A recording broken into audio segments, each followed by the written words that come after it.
Hello, everyone! Welcome to Bingo's marvelous math adventure! Meet Bingo, the math-loving pup. He'll be our guide on this math adventure.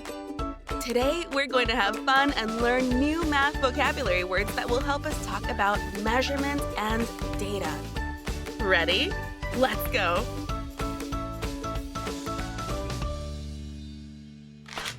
The first math vocabulary word we're going to learn about is length.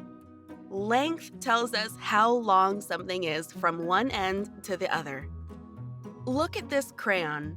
It's shorter than this pencil. We can use a ruler to measure length. Let's see. The crayon is 4 inches long and the pencil is 6 inches long. The pencil is 2 inches longer. We use different types of rulers to measure the length of all kinds of things.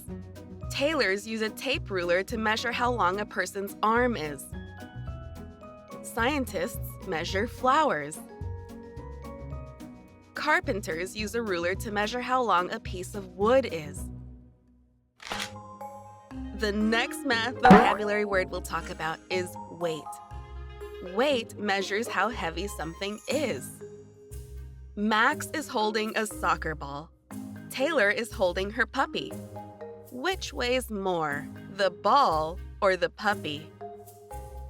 That's right, the puppy. Max's soccer ball weighs only 14 ounces. Taylor's puppy weighs 7 pounds. We use a scale to see the weight of things, like fruits, vegetables, and other foods. We use a scale to see how much we weigh, too. Now, let's talk about another math vocabulary word, height. Height is how tall someone or something is. Quentin's height is 54 inches. He's getting taller every year. People measure the height to hang pictures on the wall. Scientists measure plants to see how tall they are and how much they've grown. How tall are you? Our next math vocabulary word is data. Data is a collection of information that we can sort and use to understand things. Jackson is sorting his coins to see how many kinds of coins he has. After counting them, he wrote down what he learned in a chart. Jackson had 7 quarters, 10 dimes, 12 nickels, and 15 pennies. He had a total of 44 coins. Data helps us learn from information. The last math vocabulary word we're going to talk about today is time. Measure and data require you to know how to tell time. Sam uses an alarm clock to know when to wake up for school. Sam can tell time on an analog clock. He knows the hour and minute hands on an analog clock move around the numbers 1 through 12.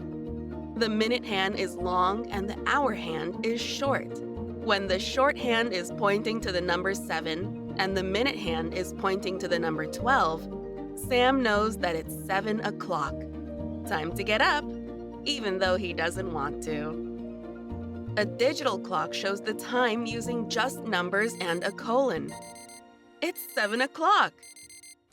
You did an amazing job today. You learned about length, weight, height, data, and time. Try using these math words with your family. You can continue your math adventure measuring, weighing, and sorting things around your house. See you next time!